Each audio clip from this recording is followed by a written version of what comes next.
बच्चे, आप लोगों ने सरोस्मृति कविता पढ़ ली है। आज हम इसके प्रश्नोत्तरों पर चर्चा करेंगे।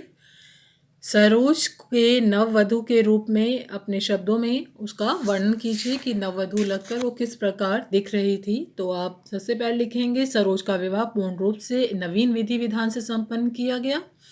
उस पर शुभ मंगल कलश का जल पड़ा, पावन जल उस पर डाला जा रहा था। वह अपने पिता को देखकर मंद मंद मुस्कुरा रही थी और उसकी मुस्कान ऐसे लग रही थी जैसे बादलों में फंसी हुई बिजली हो।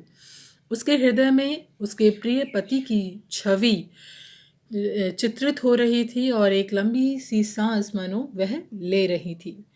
और यहाँ पर उनकी उसके रूप में उसका रूप इतना सुंदर था कि कवि उसे रति से उसकी तुलना करते हैं और साथ ही साथ उन्हें अपनी स्वर्गीय प्रिया अर्थात सरोज की माता का स्मरण हो आता है।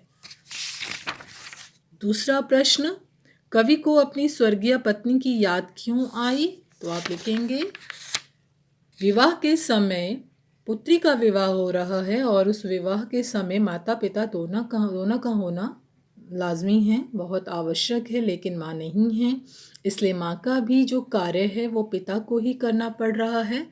और पहली स्मृति आती है जैसे ही वे सरोज को नववधु के रूप में देखते हैं तो उन्हें बिल्कुल अपनी प्रिया कि जैसे ही वो लगती है, उन्हें लगता है जैसे आकाश बदलकर बना वहीं, मतलब उस आकाश में विद्यमान उनकी पत्नी ने सरोज का रूप ले लिया हो, अर्थात पुत्री बिल्कुल माँ की ही प्रतिछवि लग रही है।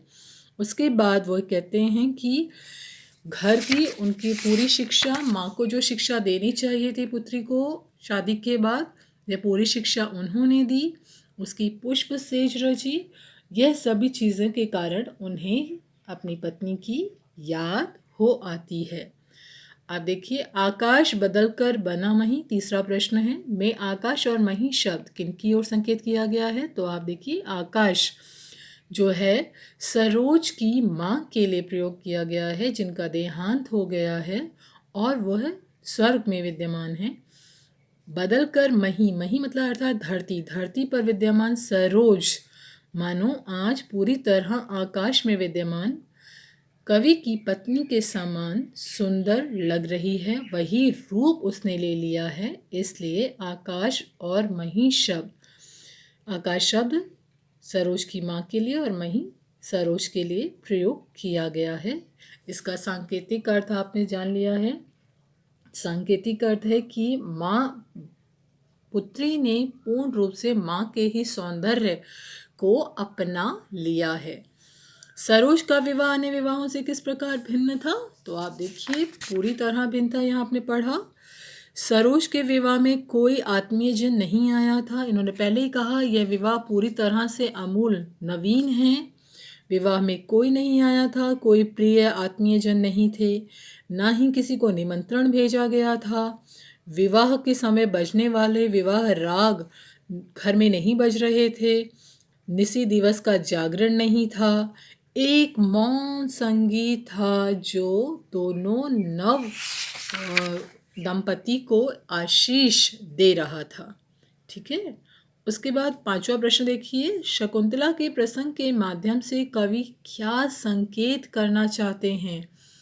शकुंतला अभिज्ञान शाकुंतलम की नायिका है जिसका लालन पोषण कर्ण ऋषि ने अपने आश्रम में किया। उनकी माता बचपन में ही उनका त्याग करके चली गई थी। कवि ने भी अपनी पुत्री सरोज के विवाह में उसकी माता के जीवित न रहने के कारण उनके समस्त दायित्वों को निभाया था।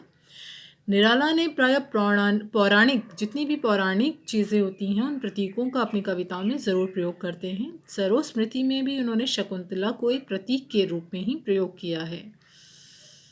कर्ण ऋषि के ही स्नेह के बीच पली बड़ी शकुंतला है, वैसे ही निराला के प्रेम के बीच बड़ी हुई सरोज थी। लेकिन दोनों में ही अंतर भी उन्होंने किया है। उन्होंने कहा वह पाठ अन्य, यह अन्य कला, मतलब दोनों ही अलग हैं क्योंकि शकुंतला की माँ उन्हें छोड़ गई थी और सरोज की माँ का देहांत हो गया है। दोनों की पीड़ा में भी अंतर है। ठीक है। उसके बाद आप देखो अगला क्वेश्चन, वह लता वहीं की जहाँ कली तू खिली, पंक्ति के द्वारा किस प्रसंग को उद्घाटित किया गया है। आप देखिए यहाँ इस पंक्ति के माध्यम से सरोज के ननिहाल के लोगों द्वारा उसके पालन पोषण को बताया गया है कि उसका लालन पोषण सरोज की माता की मृत्यु के बाद, कवि जो है बहुत ही छोटी थी सरोज, इसलिए उनको ननिहाल में छोड़ आए थे और ननिहाल में ही उन्होंने अपनी आंखें खोली। मतलब एक जो जानना समझना होता है, बच्चा जब चीज़ों को जानना समझना शुरू करता है, वह अपने नानी की गोद में ही थी तब। उसके बाद वो कहते हैं, उसी मिट्टी में पली बड़ी हो जिसमें माँ का जन्म हुआ था, जहाँ से माँ आई थी उसी ननिहाल नानी की गोद में, उसे मामा मामी के लाड प्यार में तुम पली बड़ी, उनके ही सौहार्द में तुम्हारा पालन पोषण रहा, तुम्हारे सुख दुख में हमेशा वो व्यस्त रहे, तुम्हारे हित के लिए समस्त कार्य उन्होंने किए। वो कहते हैं, विवाह के समय वह अवश्य कुछ दिनों के लिए अपने पिता के घर आई, किंतु विवाह के बाद पुनः ननिहाल चली गई और जहाँ उसने अंतिम सांस ली।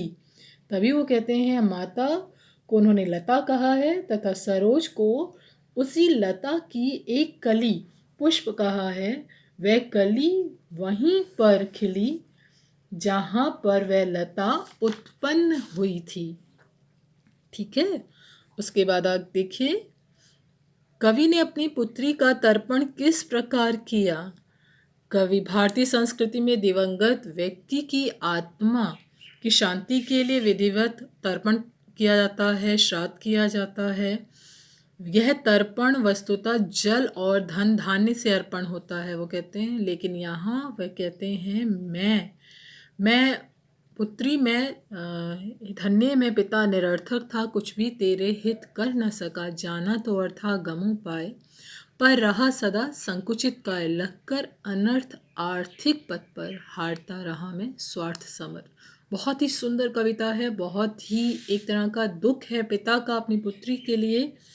वे कहते हैं, वो मैं अपने सारे पुण्य कर्मों को वो सभी मैं तुझे दान करता हूँ, तेरे लिए मैं उन सभी चीज़ों को त्याग देता हूँ कि तू जो है हमेशा खुश रहे, सभी तरह के मतलब चीज़ों से परे हो। कवि तर्पण के महत्व को मानता है। कवि आत्मा की अमरता पर विश्वास करते हैं, लेकिन पुत्री के प्रति स्नेह उनके विवेक पर हावी रहता है। इसलिए निराला अपनी पुत्री को सामान्य तर्पण नहीं देते। जैसे उन्होंने विवाह बिल्कुल नया किया, वैसे ही यहाँ पर तर्पण भी वो बिल्कुल नया करते हैं। वे अपने सत्कर्मों का तर्पण करते हैं।